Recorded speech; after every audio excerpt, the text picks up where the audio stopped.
지정학적인 리스크의 부각으로 인해서 안전자산을 찾는 선호 심리가 굉장히 강화되는데, 이번 미국과 이란 전쟁은 왜 그렇지 않느냐라고 많이 물어보십니다.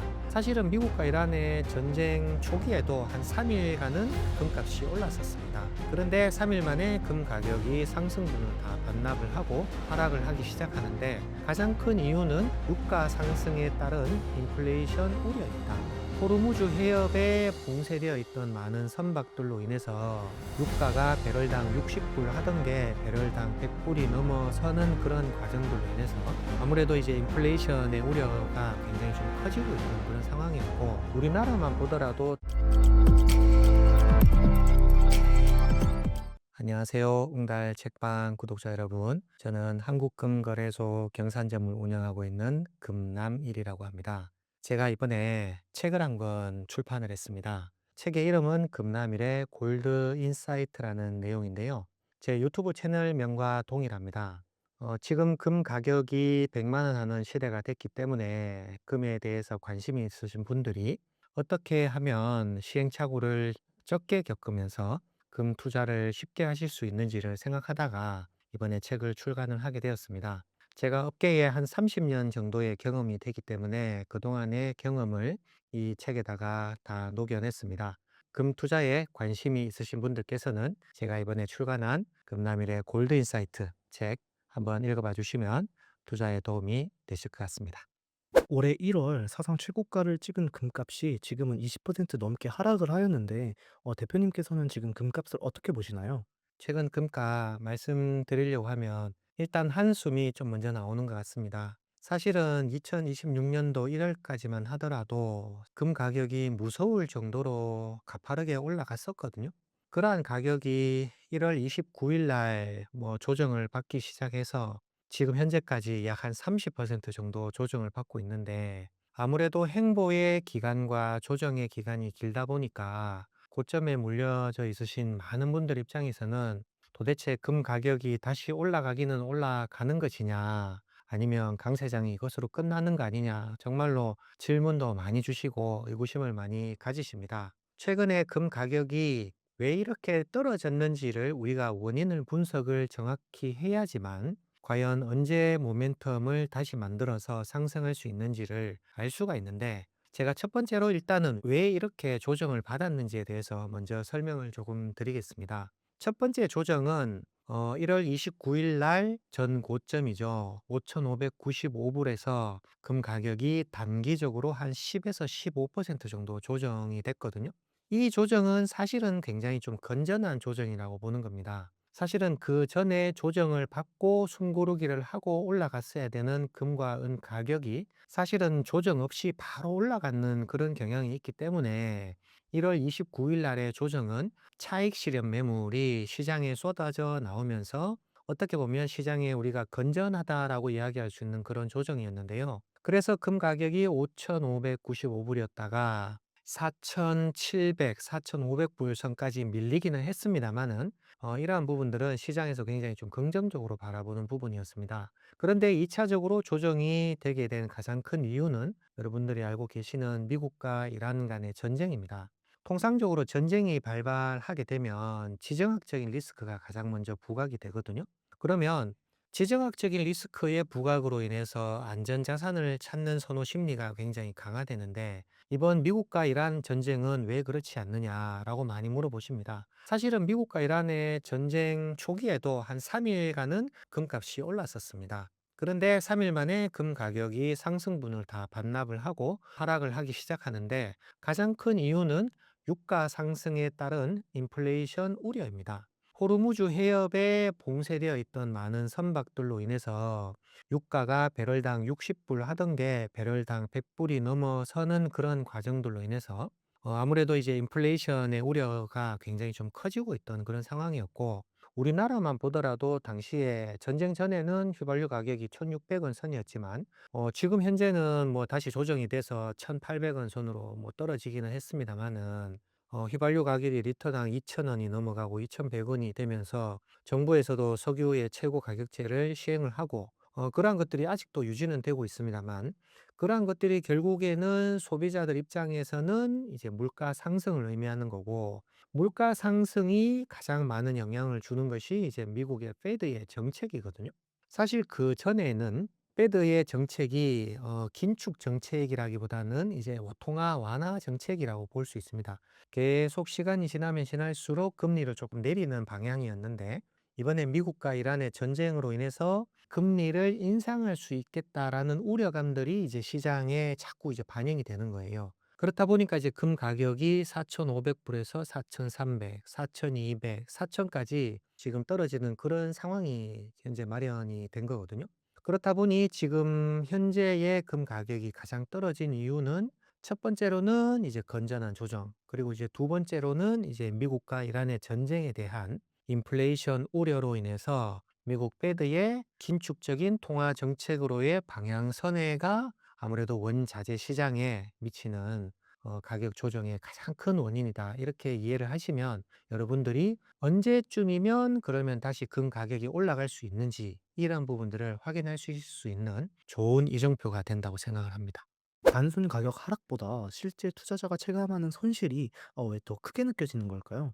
네, 우리가 이제 금 투자를 한다라고 하면 안전 자산에 투자를 한다 이런 개념이 좀 강하거든요. 그래서 안전 자산의 개념이 뭐냐면 손실을 내가 감내하지 않아도 된다라는 심리적인 방어선이 좀 큽니다. 그런데 고점 대비 금 가격이 약 한 25% 정도가 조정이 되다 보니까 과연 금이 안전 자산인 것이 맞느냐라는 의구심이 드는 건 충분합니다.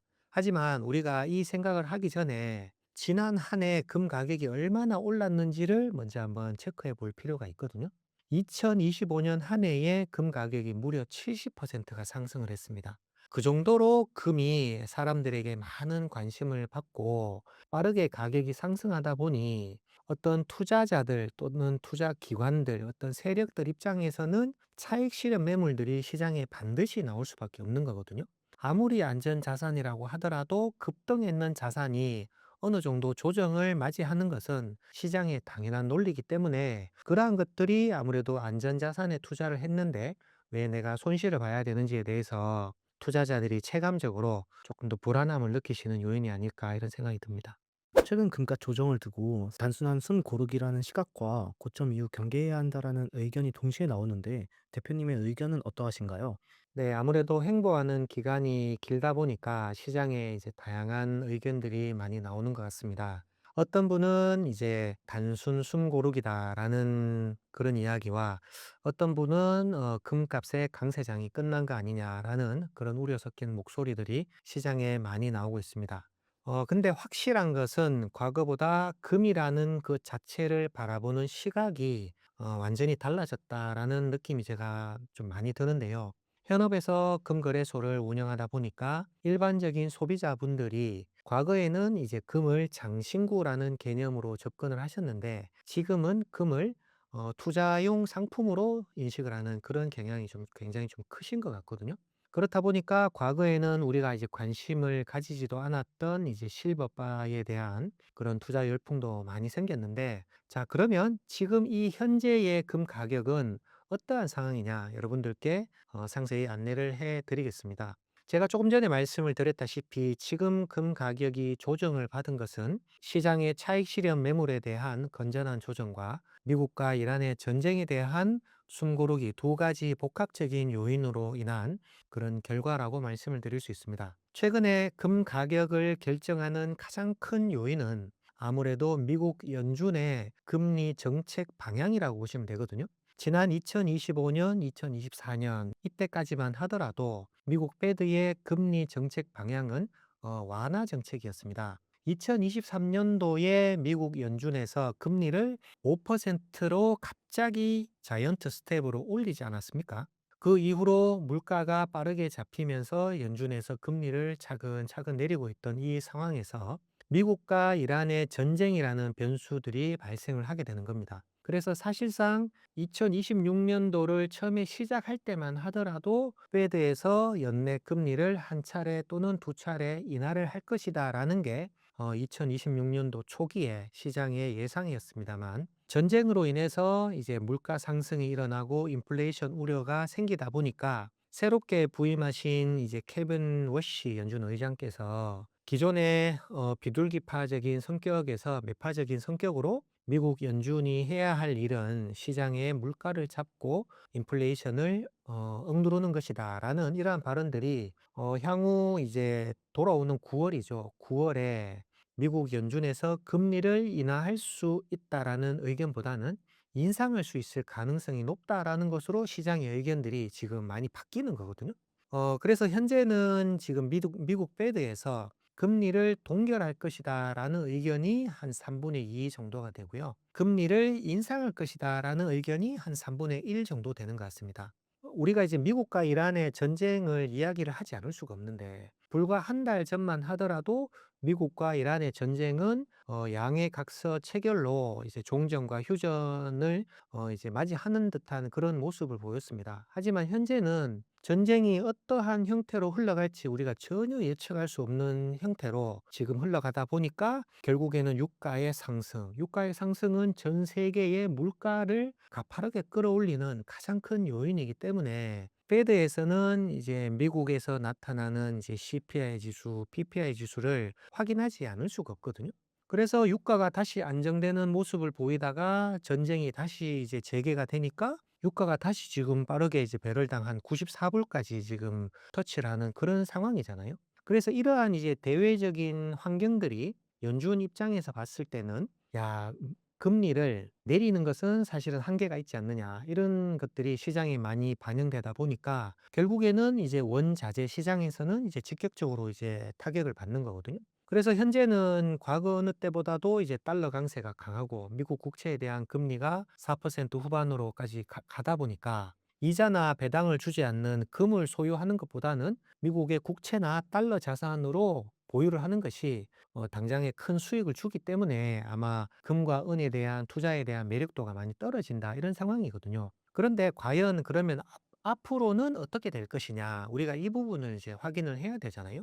자, 9월 달에 미국 연준에서 금리를 동결할 수 있는 확률이 60%대, 금리를 인상할 수 있는 확률이 현재로서는 한 30%대 정도 됩니다. 그런데 만약에 미국과 이란 간의 전쟁, 지금 트럼프 대통령이 매일같이 뭐 협상이 잘 되고 있다. 그쪽에서 협상을 원하고 있다. 그랬다가 아니다. 달라졌다. 이렇게 매일같이 지금 세계 정세는 가파르게 지금 변동이 되고 있는 상황에서 만약에 9월 이전에라도 미국과 이란의 전쟁이 빠르게 종전의 합의에 이른다면 9월 FOMC 회의 때는 적어도 금리를 인상하지는 않을 것이다라는 시장의 의견들이 좀 지배적일 거거든요. 그렇게 되면 아무래도 금 가격이 다시 한번 더 이제 반등할 수 있는 모멘텀은 생길 거라고 생각은 합니다. 하지만 전쟁이 격화되어서 지금과 같은 상황이 9월 달까지 쭉 연결이 된다면 금리 인상 카드 반드시 저는 나올 수도 있다라고 보거든요. 그렇게 되면 미국의 연준의 어떤 통화적인 정책이 기존의 어떤 완화 정책에서 이제 긴축으로 완전히 선회를 하는 거거든요. 그러면 금에 대한 투자의 매력도가 사실은 상당히 좀 떨어지게 되는 거예요. 그러한 시나리오가 만약에 이루어진다고 하면 아마 연내에 금 가격이 전 고점을 돌파할 수 있는 확률은 극히 희박하다라고 보는 거고. 자, 그러면 이제 투자를 하시는 분들 입장에서는 제가 말씀드린 대로 그러면 이제 금의 강세장이 끝난 거 아니냐라고 생각하실 수도 있는데, 여기에서 우리가 이제 장기적인 추세선을 한번 확인해 볼 필요는 반드시 있다고 생각을 합니다. 지금 현재 이제 많은 이제 IB 은행들이죠. 이제 골드만삭스, JP 모건, 도이치뱅크, 뭐 UBS, 시티뱅크 이런 이제 많은 기관들이 2030년도까지 금 가격을 어느 정도까지 예상한다라는 이제 장기적인 전망치를 이제 내놓았거든요.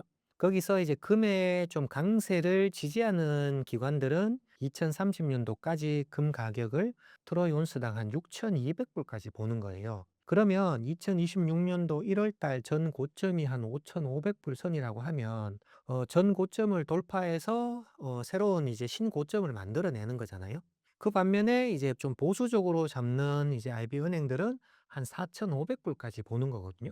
그러면 왜 이렇게 IB 은행 기관들마다 금에 대해서 각기 다른 시각을 가지고 있느냐. 이 부분을 우리가 한번 생각해 볼 필요가 있는데, 크게 이제 두 가지의 큰 팩트로 관점이 좀 나눠지는 것 같습니다. 첫 번째 관점은 금을 정확히 금리 연동 상품으로 이제 인식을 하는 거예요. 예를 들면 미국 페드에서 금리를 올리게 되면 이자나 배당을 주지 않는 금을 보유하는 매력도가 떨어지기 때문에 금값이 상승할 수 있는 그런 모멘텀은 없어진다라는 관점이고요. 두 번째는 금은 그러한 관점보다는 이제는 국가의 전략적인 자원으로 인식이 된다라는 관점입니다. 이 국가의 전략적인 관점으로 보는 분들이 대부분 금의 이제 강세장을 좀 지지하는 기관들인데요. 현재 대표적으로 이제 중국의 그 매입 행보를 우리가 바라보지 않을 수가 없는데, 지난 한 달만 하더라도 중국이 약 한 130톤 정도의 금을 매집을 했거든요.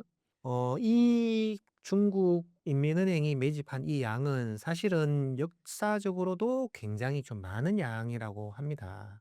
금 가격이 이렇게 비쌈에도 불구하고 중국이 금 매입에 열을 올리는 이유는 국가의 전략적인 자산을 다변화하기 위한 전략이다. 이렇게 보는 거거든요. 그래서 기존에는 기축 통화인 달러의 시장 지배력이 굉장히 높았다면, 이제는 중국이 미국과의 어떤 패권 경쟁에서 달러로 인한 제재를 받지 않겠다라는 게 초강대국인 중국의 향후의 거시적인 어떤 전망인 것 같습니다. 그래서 시장에 중국이 꾸준하게 금을 매집하고 있다라는 강력한 시그널을 줌으로 인해서 비서방 국가들이 이제는 달러에 대한 의존도를 낮추고 금에 대한 의존도를 더 높여가는 이제 그런 이제 상황을 만들어내는 거거든요. 중국의 인민은행의 금 보유량만 보더라도 현재 중국이 보유하고 있는 그 외환 보유액이 3조 6천억 달러 정도 되거든요.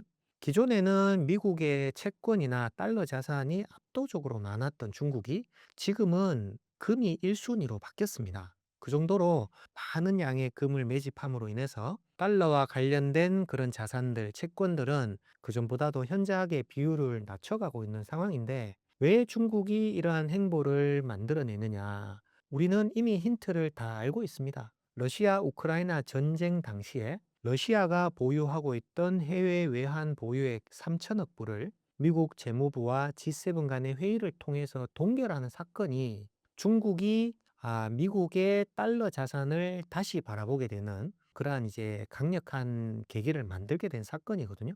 그래서 뭐 물론 중국이 2028년도 대만을 침공할지 아니면 대만을 어떻게 할지 어느 정도 시장에 힌트는 나온 것 같은데, 만약에 중국이 실제로 이제 그러한 전쟁 시나리오를 만들어낸다면 어떻게든 미국의 제재로부터 좀 자유로울 수 있어야 되는데, 장기적인 관점에서 중국의 어떠한 이러한 거시적인 전략이 금 매입과 사실은 굉장히 연관성이 있다 이렇게 보여지거든요.